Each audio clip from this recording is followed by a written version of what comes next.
섬길 수 있다고 하면은 너희들은 진짜 성도다. 진짜 교회다.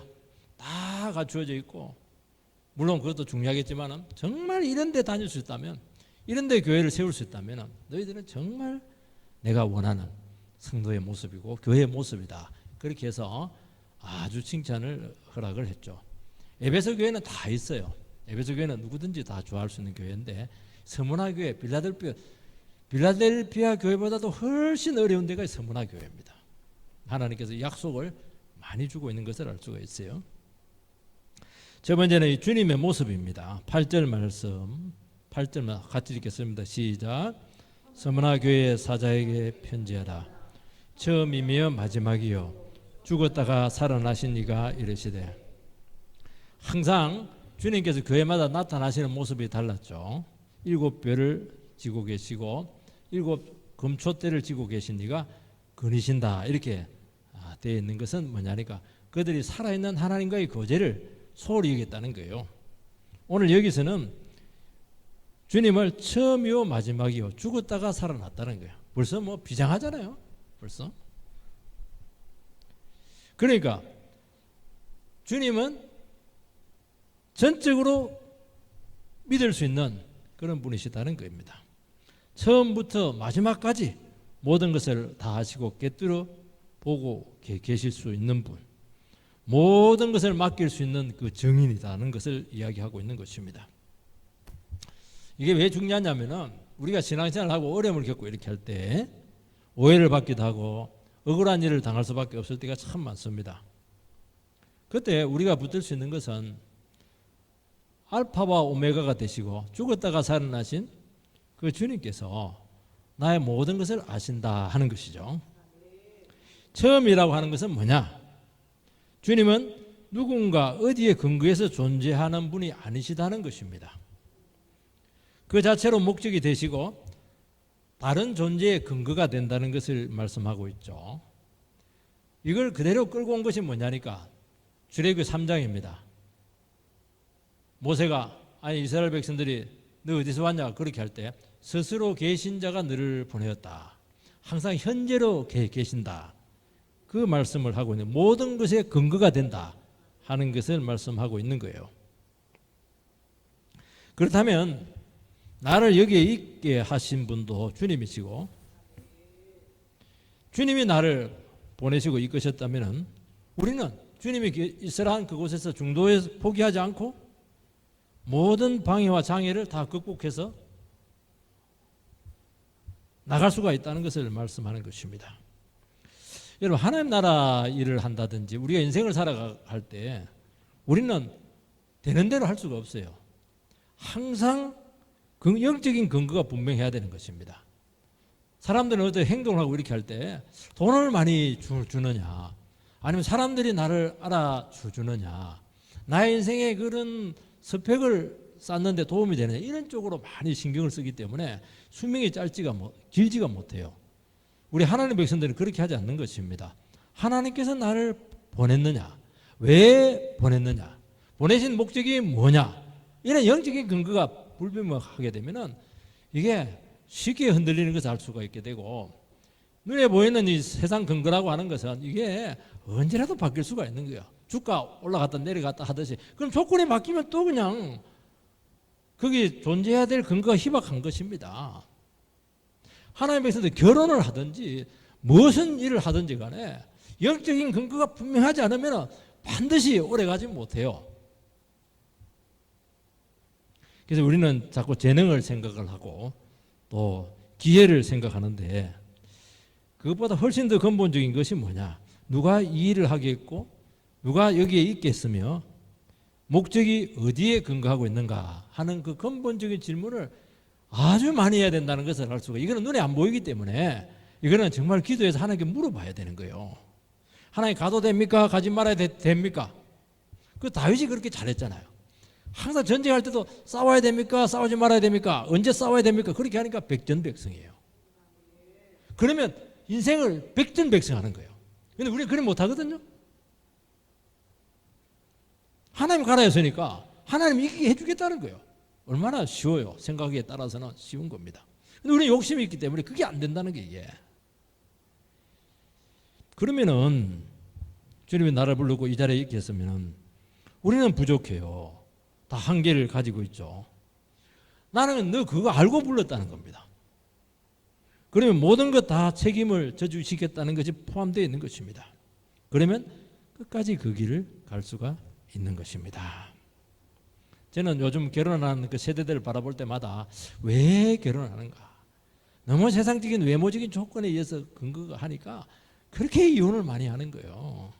주님께 물어봐야죠. 왜 결혼했어요? 왜 저 사람을 나의 배필로 주었어요? 여러분 대답을 할 수 있어야 되는 거예요. 그 예수 믿는 사람들은 그 대답이 딱 있어야 돼요. 대답. 누가 물어도 나는 이것 때문에 했습니다. 딱 나와야 돼요. 당신이 왜 능평교회 왔어? 저는 대답을 쭉쭉쭉 할 수가 있어요. 왜냐하면 하나님께서 저와 함께 하셨고 보내셨기 때문이에요. 여기서 견딜 수 있는 힘이 나오는 것이죠. 그리고 그분의 능력이 오고 자원을 덧입게 될 수 있다는 것을 말씀하고 있는 것입니다. 서머나 도시는 굉장히 부유했습니다. 황제가 막 팍팍 밀어요. 왜냐하면 황제 승부의 제1호. 그러니까 얼마나 로마 황제가 좋아했겠어요. 화려하고 뭔가 살아서 꿈틀거리고 지금 막 도시가 막 활기를 찾고 있습니다. 근데 성도들은 너무나 초라하고 교회는 핍박을 받고 있고 성도님들은 찢어지게 궁핍했습니다. 근데 이 서문화교회 성도들은 어떤 생각을 하고 있었냐 하니까 주님께서 우리를 여기에 있겠고 이 자리에 불렀다. 그 영적인 힘이 이들을 붙들었던 겁니다. 뭐 보장된 게 하나도 없어요. 마지막이라고 하는 것은 역사의 종결의 책임을 지신다는 것입니다. 미래에 대한 확실한 보장이 되시는 분은 주님이시죠. 지금 이런 너무나 절박한 어려운 그 교회에 다니고 있는 성도님들은 미래가 굉장히 불투명했고 미래를 기약할 수가 없었어요. 요즘 사람들이 미래가 굉장히 불투명합니다. 그래서 열심히 살긴 사는데 굉장히 그 불안을 느끼고 살아가시는 분들이 많아요. 본인도 알아요. 본인도 얼마나 불안한가 하는 것을 아는 겁니다. 보장된 것이 뭐가 있습니까? 미래에 대한 보장책이 뭐가 있습니까? 그때 주님께서는 우리에게 말씀하고 있습니다. 주님이 마지막이다. 그런 고백을 계속 해야 된다는 것입니다.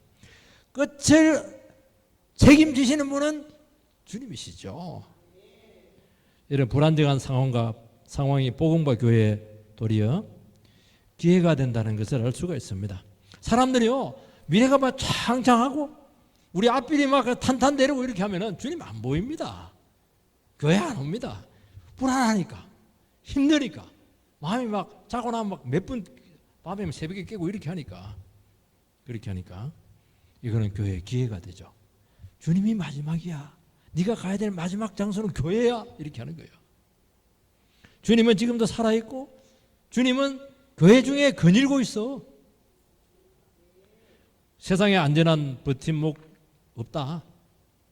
저는 그래서 한 번씩 감사하게 생각해요. 옛날에는 뭐 안전된 직장도 있고 뭐 철밥통이다 이렇게 하고 이렇게 했는데 하나님께서 요즘은 뭐 생존권 자체를 더럽게 막 안전한 거 없다. 이 세상에 안전한 거 한 군데도 없다. 그러면 뭐 이민 가면 안전하. 이민도 힘들어요. 어디가 안전하냐? 주님이 임재하고 있는 살아있는 그 공동체 거기만이 안전하다는 것을 이야기하는 것입니다. 거기에 우리의 영혼과 미래를 붙들어 줄 수 있는 것이다 고 말씀하고 있는 것입니다. 주님께서는 처음이요 마지막이 되신다고 우리가 고백을 해야 되는데 이 고백이 안 되면은 결국에는 눈에 보이는 변화에 따라서 우리는 흔들리게 되고 결국에는 무너지게 되는 것입니다. 여러분 이 고백이 확실해야 돼요. 그러면 오늘을 믿음으로 살아갈 수가 있는 힘이 생기고 근거가 생긴다는 것을 알 수가 있어요. 내 지금 처지가 어떠하든지 간에 내가 과거에 어떻게 살아왔든지 간에 앞으로 어떻게 진행될 것인가 예측이 되든 안 되든지 간에 중요한 것은 무엇입니까? 지금 이 순간 주님께서 나에게 말씀하고 있다. 함께하고 있다. 거기에 모든 것이 달려있다는 것을 알 수가 있는 것입니다. 우리는 안 그렇거든요. 우리는 이게 분명치 않아요. 하나님 말씀이 들리고 있으면 그 말씀은 그대로 된다는 거 아니겠습니까? 나와 너와 함께한다 그러면 함께하고 있는 거예요. 너희 미래는 마지막은 나에게 있다. 그러면 마지막까지 견딜 수 있는 힘이 생기는 거예요. 여기서 다 나온다는 거예요. 그걸 안 듣는다는 거예요. 여러분 지금 이 순간 내 생각과 인생 계획과 주위 사람의 말이나 힘이 결정적이지 않습니다. 신문이나 세상 소식이 그렇게 큰 의미가 없어요. 우리는 그게 왜냐하면 그것은 어떤 상황에 근거를 했기 때문에 굉장히 솔깃하거든요. 근거가 있거든요. 아니라는 거예요. 하나님의 말씀이 확실하다는 거예요. 여러분 세상은요. 지금 이때가 언제입니까? 2100년 전이잖아요. 그때 힘들었어요.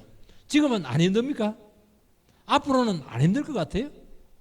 지금도 어려웠고 그전에는 더 어려웠고 앞으로 어찌 될지 아무도 몰라요. 좋다는 사람 없어요. 보장된 거 하나도 없어요.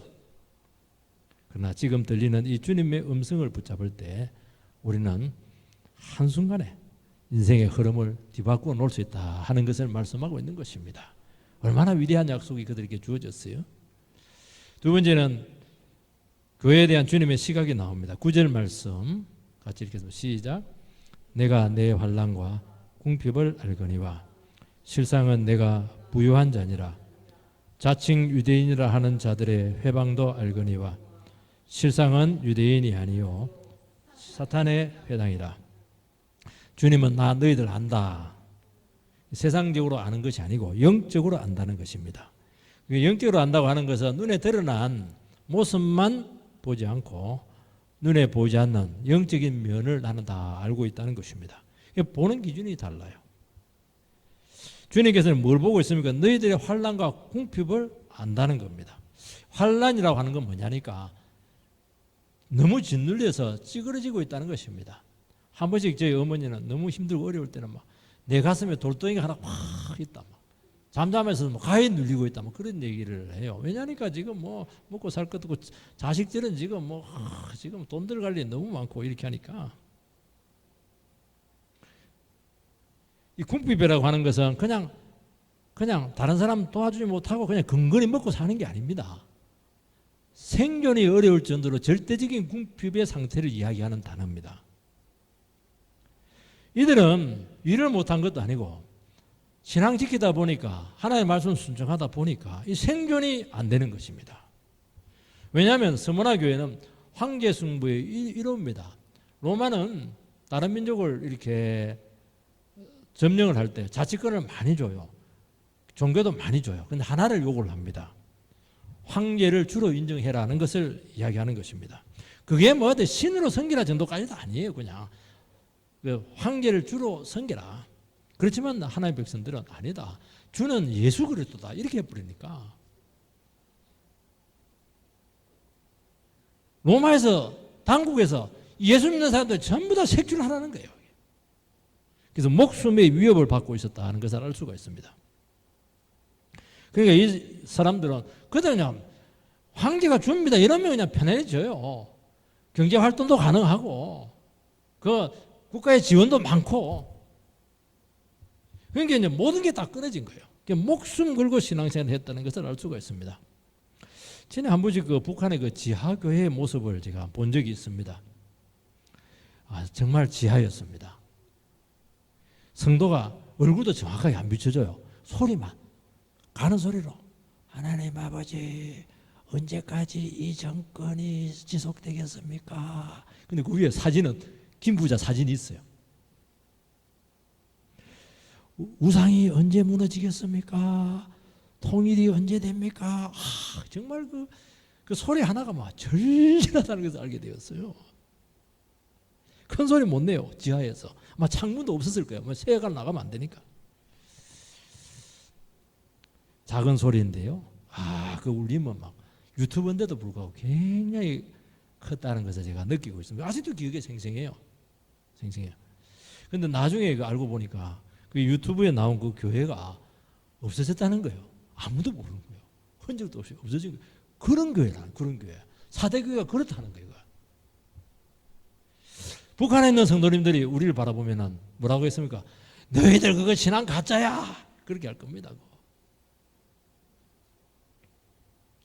예를 들어 보겠습니다. 지하 개척교회에서 세도 내지 못하고 전전긍긍하고 있고 주인은 막 나가라고 하고 있고 동네 사람들은 막 집값 떨어진다고 막 아우성입니다. 이런 교회를 누가 다니려고 하겠습니까? 안 다닙니다. 한 번씩 성도님께 이야기를 합니다. 어느 교회 다니십니까? 이렇게 물으면은 그냥 다닙니다. 그렇게 대답을 해요. 근데 막 누구나 들어도 유명한 교회들이 있으면 막 바로 얘기합니다. 우리 뭐 분당에 있는 뭐 우자로부터 시작되는 막 그런 교회라고 막 아니 뭐 용인에 있는 뭐 새 에덴 뭐 이렇게 얘기를 해요. 프라이드가 있어가지고. 그래도 교회 어디예요? 이름을 얘기해 보세요. 이렇게 하면은 집 근처 개척교회 나갑니다. 교회 이름을 절대로 말하지 않아요. 왠지 부끄러워서 그렇다는 것입니다. 가난하고 식사도 제대로 못하고 비도 새고 곰팡이도 피고 막 우기때가 비 오면 홍때가 되면 막 항상 그냥 짐수되고 말이죠. 근데 이런 교회 굳이 나가는 사람이 있다고 한번 해보시기 바랍니다. 굳이 그 교회 나간다면 그 가짜일까요? 진짜일까요? 그건 진짜가 아니면 그런 데는 다닐 수가 없어요. 내가 뭐 그걸 분별하는 게 그거 차별하고 그럼 큰 교회나 전부 가짜냐? 그런 게 아니라는 거예요. 그런 게 아니고 진짜 이 교회를 다닌다고 한다면 뭔가 이유가 있는 거예요. 근데 본인들은 안 그래요. 본인들은 너무 힘든 거예요. 이거는 아니다. 어떻게 교회가 이러냐? 타인들이 보니까 더 아니에요. 이거는. 주님은 다르다는 겁니다. 너희 실상은 부유하다. 너가 진짜 부자다. 너희들이 진짜 교회고 너희들이 진짜 성도다. 그렇게 말씀하고 있는 것입니다. 너희들은 세상과 타협하지 않았고 직장을 잃었고 사업 건선이 끊어졌는데도 불구하고 한결같은 모습으로 자리를 지켰고 신실함을 잃지 않았다. 이게 주님께서 서문화 교회에 주신 판단이었습니다. 이들은 제대로 신앙생활을 하다 보니까 저절로 핍박을 받았어요. 저절로 가난해졌어요. 여러분 고난도 같지 않아요. 자기가 막 잘못하고 제재놓고서 주여 종말의 때가 왔습니다. 이 고난에서 지나가게 해주시옵소서. 아니 그거는 자기가 잘못한 것은 맞아야죠. 그거는 신앙 때문에 고난을 자초했을 경우가 있는 거예요. 주님께서는 그 중심을 하시고 귀하게 보신다고 말씀하고 있는 것입니다. 여러분 주님께서 보시는 기준은 세상적인 기준이 아닙니다. 주님께서 보시는 기준은 신실성이에요. 여러분 신실성을 성도님들이 잃게 되면은 형편없는 평가를 받는다는 것입니다. 신실성이 뭐예요? 저 사람 참 신실해. 저 사람은 한결같아. 상태가 좋든지 좋지 않든지 일정한 신앙의 모습을 가지고 있는 분들을 바라볼 때마다 우리는 참 저분은 신실하다. 저 분명히 침체돼야 되는데 저 사람 분명히 시험 들어야 되는데도 불구하고 그 사람은 시험이 안 들어요. 한결같이 또 예배 드리면서 믿음의 길을 쭉 걸어갈 때 거기서 진짜를 느끼죠. 힘이 느껴지는 거예요. 저 사람 속에 뭐가 들어있었을까? 정말 진리 하나 붙들고 헌신했던 사람들이죠. 이것으로 고통받고 경제적으로 힘들어지는 것은 주님 앞에 인정받을 수 있는 아주 좋은 방법인 것이 되는 것입니다. 주님께서는 아무리 초라 해도 이런 성도나 교회를 신뢰하겠다고 말씀하고 있습니다. 주님이 살아온 그 자리에 그들은 항상 있었고 참 신실했고 내 앞길 손해 생각하지 않고 세상 편성하지 않고 세상 인정 다 내려놓고 교회와 성도를 사랑했고 하나님의 말씀 때문에 자리를 굳이 지켰던 너희들이야말로 정말 교회의 모습이다. 그렇게 신앙생활을 해야 된다. 그렇게 말씀하고 너희들이 진짜 부유한 자다. 하나님이 부유하다 이러면 부유하니까 말로 그냥 우리는 말로 때우거든요. 당신 믿음 좋습니다. 그건 말이에요. 주님께서 네가 부자다 이러면 진짜 부자라는 거예요. 그게 진짜 진짜 너 진짜 신자다 이러면 진짜라는 거예요. 그게 말로 때우는 게 아닙니다. 여기 보면 네가 부유한 자니라 이렇게 할 때 이게요 과거 시대도 아니고 미래 시대도 아닙니다. 옛날에 부유했던 게 아니고 지금 부유하다는 거예요. 앞으로 부자 될 것이다 아닙니다. 앞으로 복받을 자다 아닙니다. 지금 부자고 지금 네가 최고로 복받은 자라 그렇게 얘기하고 있는 거예요. 지금 여러분 주님이 복받은 자라 이렇게 하면은 현실이 뭐 아무리 가난하고 사람들로부터 무시를 당해도 정말 이 사람은 복받은 자예요. 행복한 사람입니다. 그러면 뭐 의식적으로만 행복한 게 아니에요. 하나님께서 그 사람을 정말 행복하게 해주는 거예요. 여러분 주님의 판단과 인정은 정확합니다. 참 신기해요. 여러분 주님의 말씀은 진정한 부요를 만들어낼 줄 믿습니다. 아무리 사람들이 막 그냥 당신은 막 부유하다고 당신은 뭐 대단하다 이렇게 해도요. 주님이 아니면은 대단한 거 아닙니다. 조금만 지나 보세요. 그 본 모습이 싹 다 드러나게 돼 있어요. 여러분 우리가 믿음으로 받아야 될 줄 믿습니다. 그러면 우리 위상이 달라져요. 정말 귀한 존재로 되는 것입니다. 우리는 이렇게 어렵고 힘들면은 자기를 자꾸 초라하게 생각하거든요. 그렇게 해서는 안 되는 거예요. 하나님 말씀에 입각해서 그게 진짜라는 거예요. 내 모습이라는 거예요. 너는 귀한 사람이야. 네 고난 가운데 있고 어려운 가운데 있지만은 너는 신실했잖아. 너는 귀한 사람이야. 천국 생명책에 제일 밑바닥으로 기록해 놓을 사람이야. 그런 사람이 어떻게 망할 수가 있겠어요? 그런 사람들의 미래의 영광이 어떻게 없을 수가 있겠어요? 이들은 많은 환난과 궁핍을 당했는데 적당한 게 아닙니다. 극단적인 어려움을 당했다는 거예요. 당국과 유대인들은 그의 순통을 딱 끊으려고 했습니다. 그들은 로마의 평화를 위해서 유대교의 순수성을 위해서 황제 숭배 반대로 많은 고통을 당했습니다. 주님께서는 그들을 적극적으로 격려합니다. 여기 보면 이제 자칭 유대인이라고 하는 사람들이 나와요. 이 사람들은 가짜 유대인입니다. 진짜 유대인은 하나님을 진실로 믿고 경외하는 사람들이죠. 유대인들은 하나님을 믿는다고 하면서도 하나님을 대적하는 자리에 있었다는 것을 알 수가 있어요. 그래서 뭐라고까지 얘기하냐면 사탄의 회당이다 그렇게 하는 겁니다. 아니 하나님의 회당이 돼야 되는데 말이죠. 그러니까 그들 믿는다고 하면서도 그 앉아서 뭐 했냐니까 온갖 거짓과 계략과 모든 모함에 그냥 그 온상지가 되었다는 것을 알 수가 있어요. 여러분 교회가 은혜의 회당이 되는 것만 아닙니다. 아 교회가요 거기서 모든 음모와 모든 그 지저분한 것들 다 나올 수가 있는 거예요. 그러면 주님께서 너희들은 사단의 회당이라고 그렇게 말할지 모르는 것입니다. 유대인들의 그 핍박이 그들의 실체를 그대로 보여주고 있다는 것을 알 수가 있어요.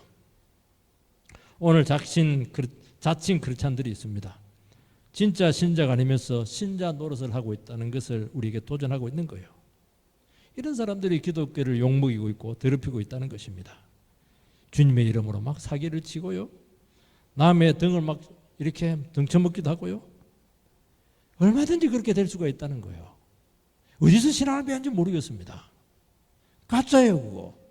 정말 하나님을 경외하고 하나님의 살아계심을 정말로 믿는다고 한다면 어떻게 그렇게 사기를 칠 수가 있겠어요? 어떻게 그런 심한 거짓말을 할 수가 있겠어요? 많잖아요. 어떻게 하나님을 믿는다고 해서 그런 생각을 할 수가 있겠어요? 여러분 신앙은 하나님께서 반드시 구별하며 진짜인지 가짜인지 분류하겠다는 것입니다. 신실한 성도가 되어야 될 줄 믿습니다. 예를 들어 보겠습니다. 지금은 많이 그렇지는 않은데 옛날에 이런 게 참 많았습니다. 불신 집안에 시집온 며느리들 얼마나 멸시천대 받았어요. 그때는 뭐 결혼의 선택권이 자기에게 없잖아요. 위에서 가 하면 가야 되는 거예요. 그런데도 불구하고 그 자리를 신실하게 지킬 때 시집 식구들은 말은 안 하는데 우리 며느리는 진짜 신자야. 안 믿는 사람들이 그런 이야기를 해요. 그럼 막 집안에서는 막 며느리 욕하고 핍박하고 이렇게 하는데요. 집안 식구들 모이고 바깥에 나가고 이렇게 하면요. 야야 믿으려면 우리 며느리처럼 믿어야 된단 말이지. 그렇게까지 막 자랑한다니까요. 안 믿는 사람이 진짜라고 얘기하는 거예요 지금. 지금 오늘 사람들은 어떻게 하냐면 안 믿는 사람들이 전부 다 가짜라고 그래요. 아니 우리보다 나은 게 뭐가 있냐고 얘기하고 있는 거예요. 그거는 정말 모독이고 그 사탄의 회가 되고 있다는 것을 보여주는 증거라는 게 이게. 뭐 같이 혈기 부리고 막 마음에 안 들면 뭐 집 나가 버리고 말이지. 위아래도 없고 그렇게 하면 성도의 본분을 잃었으면 그 며느리가 그런 평판을 받을 수가 있겠습니까? 내가 지금 힘이 없어서 고개 숙이고 살아가지만은 언젠가는 내가 코를 납작하게 해줄 거야. 그래가지고 진짜 되겠어요? 그래갖고 되는 게 아니에요. 진짜 우리 진짜 예수님처럼 돼야 된다니까. 예수님이 그렇게 해서 너희들 봐. 십자가에 달려있는데면 나를 조롱해. 내려와봐. 네가 하나님 아들이면. 제 같으면 막 성질이 있어가지고 못 빼고 밑에 발 빼고 이래가지고 내려가지고 막 한번 때리고 또 올라와서 분명히 내가 달렸을 거예요. 근데 예수님은 기도하잖아요. 기도하잖아요. 저들이 제일 용서해달라고 모르고 저 짓 하고 있다고. 야, 이게 진짜 아닌가 이게? 이런 사람이 돼. 이런 성도가 돼야죠. 이런 성도가. 우리는 지금 우리 자신의 위치를 잘못 생각하고 있어요. 낮은 자리에 있든지 열악한 자리에 있든지 주님의 뜻인 줄 알고 우리는 신실하게 그곳을 지켜야 될 줄 믿습니다. 일이 잘 되어도 주님이 주신 줄 알고 겸손하시기 바라고, 일이 안 되어도 하나님의 뜻이 있는 줄 알고 주님 앞에 신실함을 지키시기 바랍니다. 이게 균형 잡힌 성도의 모습이라는 거예요. 그래서 성도들이 보면 참 이게 진짜 믿음이 좋은 거 보면 이런 데서 나오는 거예요. 그래서 우리 과거의 그 선조님들 보면 어려운 데서도 막 끝까지 교회를 세워나가고 지켜나가고 막 지금 누가 그런 희생을 합니까? 안 하거든요. 참 진짜들이 많았어요. 그러니까 이 한국교회가 그 지금 유산 물려받아서 지금 부흥되고 있는 것입니다. 여러분 대단한 사람 되시 마지막 됐으면 좋겠지만 그것보다도 신실한 사람이 되시기 바랍니다. 세 번째는 환난과 궁핍이 생각보다 지속이 될 때 어떻게 해야 되는가 하는 문제죠. 10절 말씀 같이 읽겠습니다. 10절 말씀 제가 읽겠습니다. 너는 장차 받을 고난을 두려워하지 말라. 볼지어다 마귀가 장차 너희 가운데에서 몇 사람을 오게 던져 시험을 받게 하리니 너희가 10일 동안 환난을 받으리라. 내가 죽도록 충성하라. 그리하면 내가 생명의 면류관을 내게 주리라. 얼마나 고생을 많이 했습니까? 고생 많이 했지. 이제는 고생 끝에 낙이 있다고. 이제부터 축복이야. 푹 쉬어. 그런 말을 안 해줘요. 고생을 조금 더 해라. 그 얘기하고 있는 겁니다. 여러분 막 그냥 장독 깨진 소리가 나겠죠. 그리고 죽도록 충성해라는 거예요. 고생 좀 더 하는데 지금도 거의 죽었는데 죽도록 충성하라. 그렇게 하는 것입니다. 아니 이미 충분히 고난받았고 주님 우리의 실상들 다 아시잖아요. 조금 더 가면 우리 다 죽어요. 주님께서 계속 고난을 허용하시는 이유는 정말 무신경이기 때문에 그런 것이 아닙니다. 그 고난도 주님의 한계 안에 있기 때문이다 하는 것이죠. 그 절대로 망하지 않는다는 것입니다. 그리고 거기는 너무나 큰 비밀이 있다는 거예요. 우리는 이 정도면 되겠지 한숨을 돌리려는데 아마 더 연단 받으라는 겁니다. 참 이럴 때 어렵다는 거예요. 이게. 아니 이것도 어렵다 이것도 어렵다 나중에 다 끝난 줄 알았더니만 그냥 또 하나가 더 생겨버려요. 어느 순간 회복될 것이라 기도를 했는데 기대는커녕 다른 문제가 생기면서 그 상황이 지속이 될 때 저절로 한숨이 나오게 되는 것입니다. 여기까지 온다고 진이 다 빠졌는데 더 어찌하라는 말입니까? 그래서 주저앉고 싶을 때 참 많은 것인데 이때가 굉장히 위험하다는 것입니다. 답이 무엇이죠? 답은 없어요.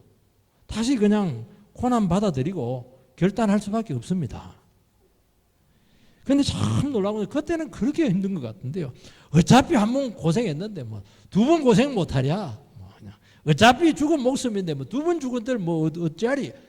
여기 딱 나와요. 요 영성이 나옵니다. 어차피 망했다. 어차피 죽었다. 거기 나오면 이제 눈빛이 확 달라져요. 하나님께서 그걸 요구하는 거예요. 우리는 안 그래요. 죽었다 이래도 보면 살아있는 부분이 있거든요. 한 번 더 확 뒤집어 버리면 진짜 죽어버려요. 내 인생 없다. 하나님 알아서 하세요. 죽이든지 살리든지 요게 나와버려야 돼요. 그러면 거기서 인생의 엑기스가 나온다는 것입니다. 혹독한 훈련을 끝냈어요. 군대에 있을 때 이런 일이 많이 있어요. 교관에 너무 진입해 하루 종일 땀 흘리고 기고 너무 힘들었는데 저녁에 이제 막 샤워하고 딱 이제 막 그냥 텔레비 보고 그냥 맛있는 거 먹으려 했는데 훈련에 좀 더 남아서 이러면 막 입이 그냥 이렇게 나와요. 총으로 막 싸고 싶어요. 그러면 어떻게 해야 됩니까? 싫지만 또 자기를 죽이고 훈련에 임하는 길밖에 없어요. 입이 이렇게 나오고 험한 모습으로 가면 훈련은 훈련대로 힘들고 병나고 두들겨 맞고 그렇게 고통이 될 수밖에 없어요. 근데 막 어차피 난 국방부에 내 몸을 갖다 바쳤다. 내 몸 없다. 알아서 그냥 굴리든지 알아서 해라.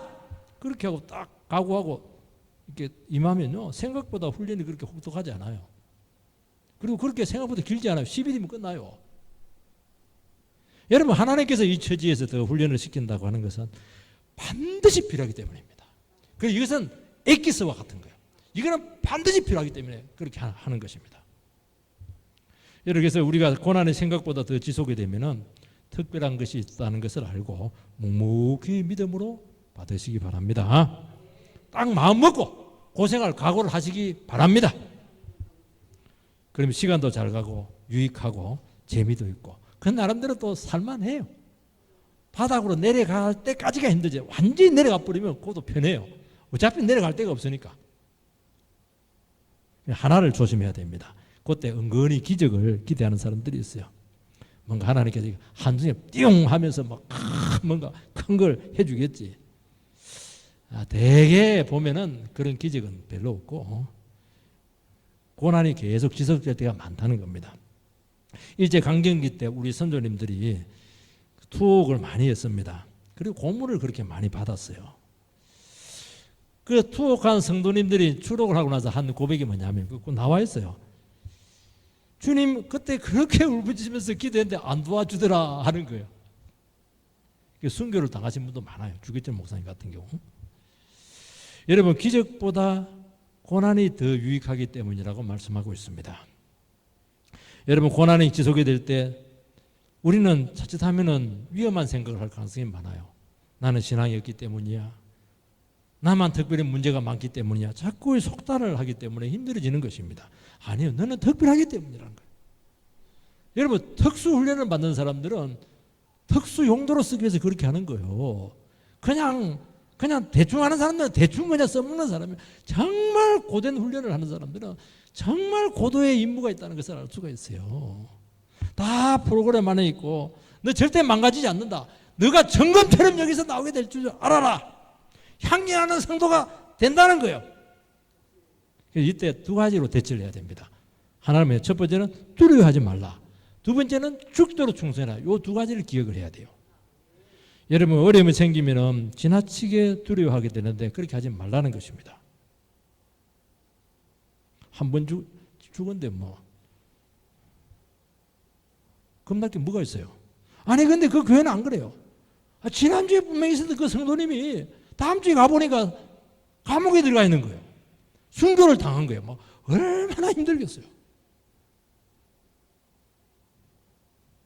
믿음이 약해지죠. 그때 어떻게 해야 됩니까?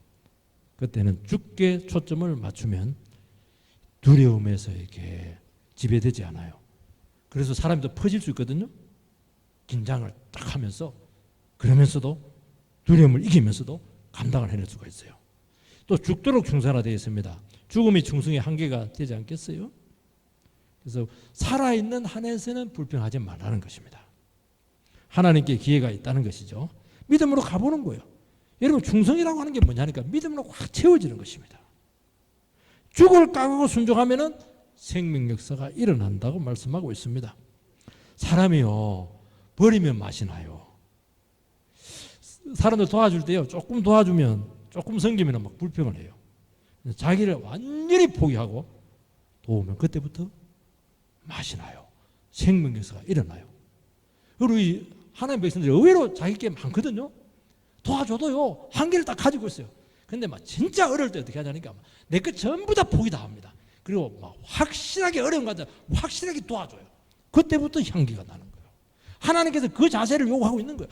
죽도록 충성하라는 거예요. 왜 살려고 하냐는 거예요. 그러니까 향기가 안 나는 거예요. 운동하러 가려는데 여보 나를 도와줘. 지금 계획이 다 짜여졌는데 막 이미 이만큼 나오죠. 그래도 막 죽었다 생각하고 도와주면요. 그때부터 집에 향기가 나기 시작해요. 자기 포기에서 충성이 오는 것입니다. 그러면 생명의 면류관을 받게 된다고 말씀하고 있는 것입니다. 여러분 다행스럽게 고난의 생각처럼 길거나 강하지 않습니다. 이번 몇 사람만 고난을 받았다 그렇게 말씀하고 있습니다. 이 고난, 특별한 고난을 받은 성도님들은 견딜 수준이 되기 때문에 그렇다는 것입니다. 10일이라고 하는 꽉 찬 수거든요. 적당한 길이라는 거예요. 주님이 원하는 목적이 성취가 되면 바로 끝나버립니다. 그러니까 이런 특별한 어려움이 왔을 때 어떻게 해야 됩니까? 그전에 대충 오면은요 생각이 복잡해요. 근데 진짜 어려움이 오면 생각이 하나도 없어요. 확 바꿔버리는 거예요. 완전히 회개를 하는 거예요. 그럼 거기서 바로 끝나버리는 거예요. 속성이죠. 그런 고난을 받다 보면은 이유를 다 주님께서 가르쳐 준다는 것을 알 수가 있습니다. 그렇게 해서 우리가 진짜 순결한 성도로 세워지게 되기를 주의 이름으로 축복합니다.